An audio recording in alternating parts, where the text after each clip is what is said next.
மிதன ராசி நேயர்களே, இப்பொழுது உங்களுக்கு சனிப்பெயர்ச்சி பலனானது சொல்ல இருக்கிறேன். சனீஸ்வர பகவான் தனுசு ராசியிலிருந்து மகர ராசிக்கு செல்ல இருக்கிறார். அதாவது டிசம்பர் மாதம் 26ஆம் தேதி. அதாவது என்ன என்று சொன்னால் டிசம்பர் 27 என்று சொல்லலாம்.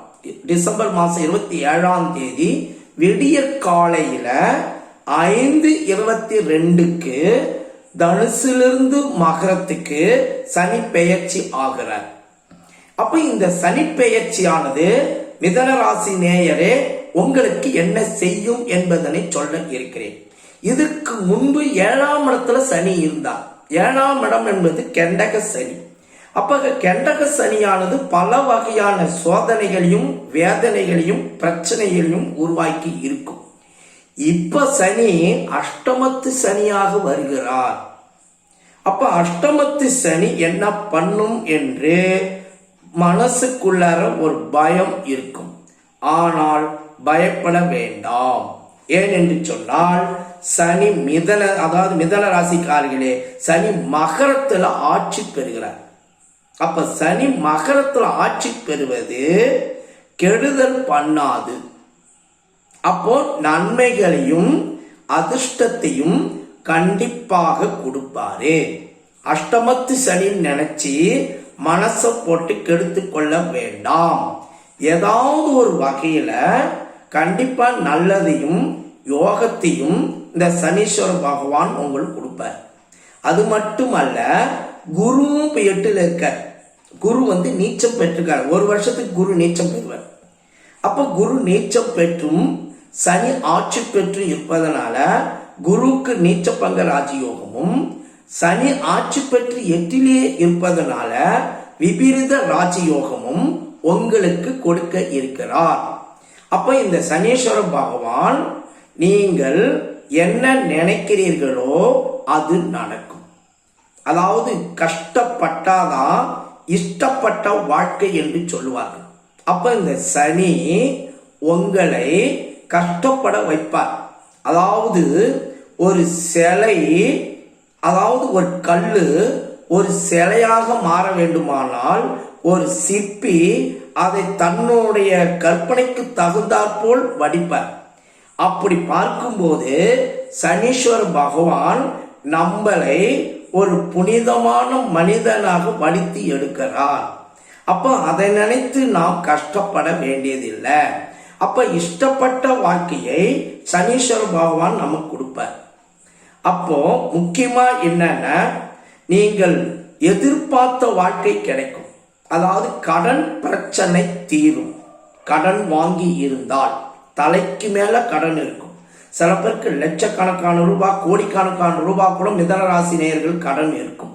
அப்ப அந்த கடன் அடையக்கூடிய சூழலையும் அதுக்கான வாய்ப்பையும் இந்த சனீஸ்வர பகவான் உங்களுக்கு கொடுப்பார். சில பேருக்கு உடல் ரோகம் இருக்கும். மிதன ராசி நேயர்கள் நிறைய பேருக்கு பார்த்தீங்கன்னா சுகரு, கண் பார்வை மங்கல், நெஞ்சு வலி, தலைவலி, மூட்டு வலி, நரம்பு சம்பந்தப்பட்ட பிணி, இவைகள்லாம் இதுக்கு முன்பு இருந்த சனீஸ்வர பகவான் உங்களுக்கு கொடுத்திருப்பார். அப்ப அஷ்டமத்துல சனி வரும்போது ஆரோக்கியம் கிடைக்கும். அப்போ உடல் உபாதைக்கான தீர்வு உங்களுக்கு கிடைக்கும். ஆன்மீகத்தில் ஈடுபாடு வரும். கடவுள் வழிபாட்டுக்கான வழிகள் கிடைக்கும். சித்தர்களுடைய வழிபாடு செய்வீங்க. அதே மாதிரி புனிதமான ஸ்தலங்களுக்கெல்லாம் போவீங்க. எந்த மதம் என்று இல்லாமல் அனைத்து மதமான ஸ்தலங்களுக்கு சென்று வழிபாடு செய்து தெய்வத்தினுடைய அருளும் அனுகிரகத்தையும் மிதனராசி நேயர்களே நீங்கள் பெறுவீர்கள். அதே போல கற்பனையில் மிதக்கக்கூடியவர்கள் தான் மிதன ராசிக்காரர்கள். எதையாவது நினைச்சுக்கிட்டே இருப்பாங்க. இதை செய்யலாமா, அதை செய்யலாமா, எனக்கு அந்த திறமை இருக்கு, இந்த திறமை இருக்கு, அதை பண்ண போறேன், இதை பண்ண போறேன் என்று ஏக்கத்துடன் கற்பனையில மிதந்துட்டு இருப்பீங்க.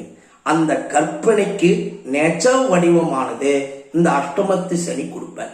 அப்ப இந்த சனியை நினைச்சு கவலைப்பட வேண்டாம். என்னென்னலாம் கனவு கண்டீங்களோ அந்த கனவுக்கெல்லாம் ஒரு தீர்வும் நெஜத்துல அது அனுபவிக்கக்கூடிய வாய்ப்பும் கண்டிப்பா இந்த சனீஸ்வர பகவான் உங்களுக்கு கொடுப்பாரு.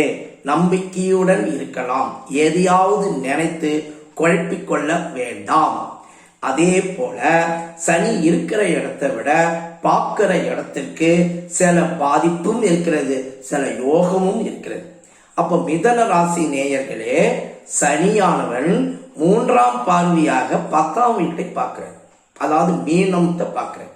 அப்ப 10ஆம் இடம் என்பது உத்தியோகஸ்தானம், ஜீவனஸ்தானம், பதவிஸ்தானம்.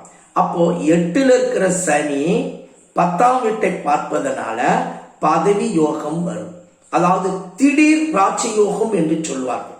எதிர்பார்க்காமலேயே, நான் இந்த மாதிரி நினைச்சு கூட பார்க்கலையே என்று நினைக்கக்கூடிய சூழல்ல நீங்க உங்களுக்கு நல்ல பதவி வரும். அதே மாதிரி வேலை கிடைக்கக்கூடிய சூழலும் வரும். நீங்க எப்பயோ டிஎன்பிசி எழுதிருப்பீங்க, இல்ல வேற ஏதாவது எக்ஸாம் எழுதிருப்பீங்க, இல்ல வேற ஏதாவது ஒரு வேலைக்கு பணம் கட்டியிருப்பீங்க, இல்ல ரெக்கமெண்டேஷன் பண்ணியிருப்பீங்க, அது பெண்டிங்ல இருக்கும், இல்லைன்னா கோர்ட்ல கேஸ் இருக்கும், ஸ்டே ஆர்டர் வாங்கி பல காலமா இழுத்துக்கின்னு நமக்கு வேலை கிடைக்குமா கிடைக்காதா, இல்லை இப்படியேத்தான் வாழ்க்கை ஓடுமா என்று ஏக்கத்துடன் இருந்தவர்களுக்கு நிச்சயமாக ஒரு நல்ல தீர்வும் வேலை கிடைக்கக்கூடிய வாய்ப்பும் 100% உருவாகும். அதே மாதிரி வியாபாரம் செய்து கொண்டிருக்கின்ற வியாபாரிகளுக்கும் நல்ல திடீர் என்று ராஜயோகம் உருவாகும். தொழில் அதிபர்களுக்கும் மேற்கொண்டு முதலீடுகளை அதிகம் போட்டு அதன் மூலமா நல்ல ஒரு மாற்றங்களும் முன்னேற்றங்களும் உருவாகும். முக்கியமா வெளிநாடு செல்லக்கூடிய யோகம் இருக்கும். அதாவது வெளிநாட்டுல போய் படிக்கணும்னு நினைக்கிற மாணவ மாணவிகள் கூட வெளிநாட்டுக்கு போய் படிக்கக்கூடிய சூழல் இருக்கும். சில பேர் நீட்டி எழுதி இந்த ஊர்ல நமக்கு இந்த நாட்டுல இந்தியாவில் அதுக்கு தகுந்த மெடிக்கல் சீட்டு கிடைக்கல என்ற ஏக்கத்தில் இருக்கிறவங்க வெளிநாட்டில் போய் எம்பிபிஎஸ்ஓ இல்லை மெடிக்கலுக்கோ படிக்க வேண்டிய சூழலும் வரும். இல்ல மேற்பட்ட படிப்பு யோகமான எம்எஸ் படிக்கக்கூடிய வாய்ப்புகளும் உருவாகும். அதே மாதிரி வேலை தேடிக்கொண்டு இருப்பவர்கள் வெளிநாட்டில் நல்ல வேலை கிடைக்கும். அதன் மூலமா வருமானமும் யோகமும் அதிர்ஷ்டமும் கிடைக்கக்கூடிய சூழல் நிச்சயமா இந்த சனீஸ்வர பகவான் உருவாக்கி கொடுப்பாரு. எனவே நீங்கள் எதை பத்தியும் நினைத்து குழப்பிக் கொள்ள வேண்டாம். அதுக்கு அடுத்தது சனி 7ஆம் பார்வையாக 2வது வீட்டை பார்க்கிற கடகம் தான் உங்களுக்கு 2வது வீடு. அப்ப 2ஆம் இடம் என்பது குடும்பஸ்தானம். அப்ப மிதன ராசி நேயர்களே, குடும்ப பொறுப்புகள் அதிகமாக இருக்கும். அதாவது சகோதரிக்கு திருமணம் பண்ணணும், தம்பிக்கு ஒரு நல்ல வாழ்க்கை அமைச்சு கொடுக்கணும், பெற்றோர்களுக்கு நல்ல மகனாக இருந்து அவருக்கு தகுந்த பணிவிடைகள் செய்ய வேண்டும் என்று நினைத்து கொண்டிருக்கின்ற மிதன ராசி நேயர்களே, எல்லாருக்கும் சரியான வழியில நீங்க வழிகாட்டியாக இருந்து அவங்களுக்கு தேவையானதை செய்து நல்ல பெயர் பெறுவீர்கள்.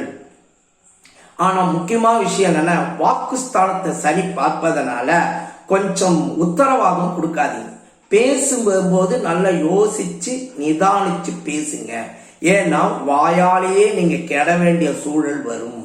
எதையோ சொல்ல போய் அவங்க வேற ஒண்ணு புரிஞ்சுக்கிட்டு நம்மளை தவறா நினைக்கக்கூடிய சூழலானது உருவாகும். அதனால வார்த்தைகளை நிதானித்து பேசுவது மிக மிக நன்மையும் அதிர்ஷ்டத்தையும் கொடுக்கும். அதே மாதிரி குடும்பத்துல சில குழப்பங்கள் வரும். கணவன் மனைவிக்குள்ளார கருத்து வேறுபாடுகள் வரும். நீங்க என்னதான் சொன்னாலும் ஏற்றுக்கொள்ள மாட்டார்கள். நீங்க தான் அதை அட்ஜஸ்ட் பண்ணி சரி பண்ணி உங்க வழிக்கு கொண்டு வரக்கூடிய சூழலை நீங்கள் உருவாக்கி கொண்டீர்களானால் நல்ல மாற்றத்தை உருவாகும். அதை பத்தி நீ கவலைப்பட வேண்டாம். அதுக்கு அடுத்தது சனி 10ஆம் பார்வையாக பூர்வ புண்ணியஸ்தானத்தை பார்க்கிற மிதன ராசிக்கு 5ஆம் இடமான துலாம் ராசி பூர்வ புண்ணியஸ்தானம். அப்ப குழந்தையே இல்லாமல் ஏக்கத்தில் இருந்தவர்களுக்கு குழந்தை பிறக்க வேண்டிய சூழல் இருக்கும். இன்னொரு முக்கியமான விஷயம் என்னன்னா, பிள்ளைங்களால உங்களுக்கு தொந்தரவு வரும். குழந்தை இல்லாதவங்களுக்கு குழந்தை பிறக்கும்.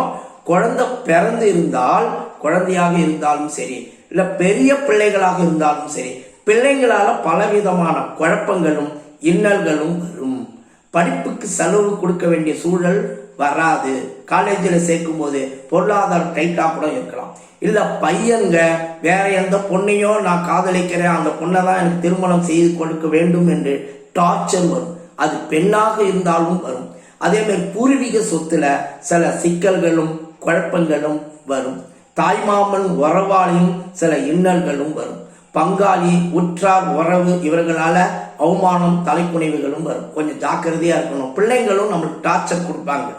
அதாவது என்னன்னா, திடீர் என்று எதையாவது சொல்லி நம்ம மனசை குழப்புவார்கள். ஆனாலும் நீங்க எதை பற்றியும் கவலைப்படாதீர்கள். எவ்வளோ கஷ்டங்கள் வந்தாலும் சமாளிக்கக்கூடிய தைரியத்தையும் தன்னம்பிக்கையும் இந்த சனீஸ்வர பகவான் உங்களுக்கு முழுமையாக வழங்குவார் என்பதனை கூறிக்கொள்கிறேன். அதே மாதிரி இந்த 8ல் இருக்கிற சனி சில நேரங்கள்ல புதையல் யோகம், அதாவது என்னன்னா எதிர்பாராத அதிர்ஷ்டத்தை கொடுக்கும். அதே மாதிரி சில விஷயங்கள் அதாவது கண்டுபிடிக்க முடியாத சில ரகசியங்கள்லாம் உங்களுக்கு தென்படும். ஆன்மீகத்துல ஈடுபாடு வரும். அதன் மூலமா நிறைய மாற்றங்களும் முன்னேற்றங்களும் வரும். அதே முக்கியமா கலைஞர்கள், அதாவது வாய்ப்புக்காக எதிர்பார்த்து கொண்டிருக்கின்ற திரைப்பட கலைஞர்களாக இருந்தாலும் சரி, டிவி கலைஞர்களாக இருந்தாலும் சரி, நீங்க எதிர்பார்க்கின்ற வாய்ப்புகள் கண்டிப்பாக கிடைக்கும். அதே மாதிரி பெண்கள், அதாவது பெண்களுக்கெல்லாம் ரொம்ப ரொம்ப உஷாரா இருக்கணும். உடல் உபாதைகள் வரும். அதாவது வயதான பெண்களாக இருந்தாலும் சரி, இல்ல சின்ன பொண்ணுங்களாக இருந்தாலும் சரி, கர்ப்பப்பை கோளாறு, வயிற்று வலி இது போன்ற அனுகூலமற்ற பலனானது இருக்கும். இருந்தாலும் இங்க அனைத்தையுமே சமாளிச்சு வாழ்க்கையில நல்ல மாற்றத்தையும் முன்னேற்றத்தையும் பெறுவீங்க. அதே மாதிரி மிதன ராசி நேயர்களுக்கு ஒரு கலைத்துறையில ஏதாவது ஒரு வாய்ப்புகள் கிடைத்து அதன் மூலமா முன்னேற்றம் பெறக்கூடிய சூழல் வரும். அரசியல்ல ஈடுபடக்கூடிய சூழல் வரும். அது போல் இன்னொரு விஷயம் என்னன்னா, வேலையில இருந்துக்கிட்டு இருக்கக்கூடியவர்களுக்கு பதவி உயர்வு கிடைக்கக்கூடிய மாற்றங்களும் பதவி உயர்வும் கண்டிப்பா கிடைக்கும் என்பதனை கூறிக்கொள்கிறேன். மொத்தத்தில் பார்க்கும்போது அஷ்டமத்து சனி கஷ்டத்தை கொடுத்தாலும் சாதித்து அதன் மூலமா தலை நிமிர்ந்து வாழக்கூடிய சூழலை கண்டிப்பாக உருவாகும் என்பதனை கூறிக்கொள்கிறேன். இதுக்கு பரிகாரம் என்னவென்று சொன்னால், 8ல் இருக்கிற சனி யோகத்தை கொடுக்க வேண்டுமானால் ஆஞ்சநேயர் வழிபாடு மிக மிக அவசியம். சனிக்கிழமை ஆஞ்சநேய கோவிலுக்கு சென்று நெய் தீபம் ஏற்றி வெற்றிலை மாலை, துளசி மாலை போற்று மனதார பிரார்த்தனை செய்து கொண்டு வந்தீர்களானால் நிச்சயமாக சனியால் ஏற்படுகின்ற இன்னல்கள் குறையும். அதே போல திருப்பதி சென்று வந்தால் திருப்பம் உருவாகும். ஏன்னா அஷ்டமத்து சனி சில நேரங்கள்ல பொருளாதாரம் டைட் ஆகும். அதாவது வருகின்ற வருமானத்துக்கு மீறின செலவை உண்டாக்கி வருமானமே கரைஞ்சு போய் பொருளாதார நெருக்கடி வரும். அதுக்கு நல்ல தீர்வு என்னன்னா, திருப்பதி சென்று வர வேண்டும். அப்போ திருப்பதிக்கு எப்ப சார் போகணும்னா, அதாவது வெள்ளிக்கிழமையாவது அல்லது சனிக்கிழமையாவது. சனிக்கிழமை அன்னைக்கு அங்கே இருந்து திருப்பதி ஏழுமலையான தரிசனம் பண்ணி மனசார பிரார்த்தனை பண்ணி கொண்டு வந்தீர்களானால் பொருளாதார நெருக்கடியிலிருந்து மாற்றங்கள் வரும். முடிந்தால் தமிழ் வருடத்தில், அதாவது தமிழ் மாதம் வரும். ஒவ்வொரு தமிழ் மாசத்திலையும் முதல் திங்கட்கிழமை திருப்பதி சென்று வந்தால் திருப்பங்களும் மாற்றங்களும் பொருளாதாரத்தின் நல்ல முன்னேற்றங்களும் கண்டிப்பா கிடைக்கும் என்று கூறிக்கொள்கிறேன். நன்றி, வணக்கம். இந்த வீடியோ கண்டிப்பா பிடிச்சிருக்கோம். ஷேர் பண்ணுங்க, லைக் பண்ணுங்க, முக்கியமா சப்ஸ்கிரைப் பண்ணுங்க. உங்க நண்பர்களிடம் இந்த பெயர்ச்சி பலனை நீங்கள் சொல்லுங்க என்று கூறி விடைபெறுகிறேன். நன்றி, வணக்கம்.